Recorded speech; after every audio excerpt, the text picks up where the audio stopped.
Before I learned how to code, I remember staring at a wall of languages, Python, JavaScript, Java, C, C++, and thinking, which one of you will actually get me somewhere? Then someone said, start with C. If you can survive C, you can learn anything. So I tried it, and I quit after 1 week. Shout out to @OsaMabinLegend9 who left this awesome comment on one of my recent videos. I want to learn a programming language before joining the university. Which one should I go with? I learned 0.1% of C in college. Great question, because let's be real, choosing your first language can either make you fall in love with coding or run away forever. So today, I'll break it down, no fluff, no confusing jargon. Just straight up guidance from someone who's been there. If you've already dabbled in C, even just 0.1%, congrats, you've tasted what I call the coding gym. C is like lifting weights without a trainer. It's powerful, yes, but also brutal. And C++?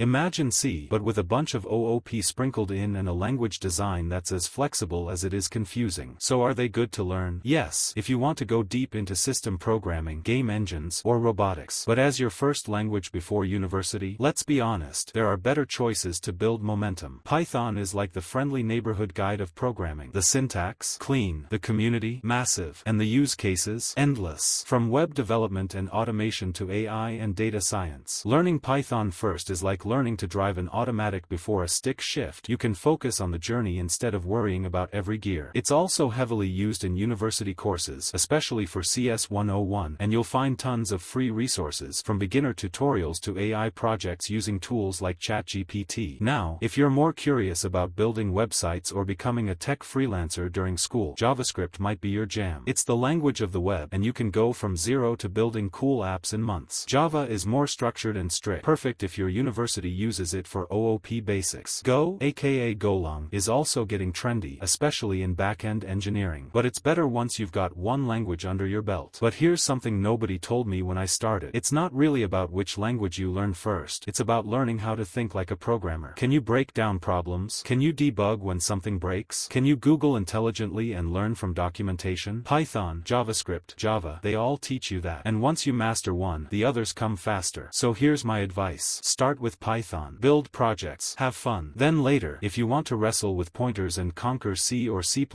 you'll be ready. If this helped you out, let me know in the comments, or tell me what language you started with. And hey, check out my next video where I show how to build your first mini project in Python. You got this.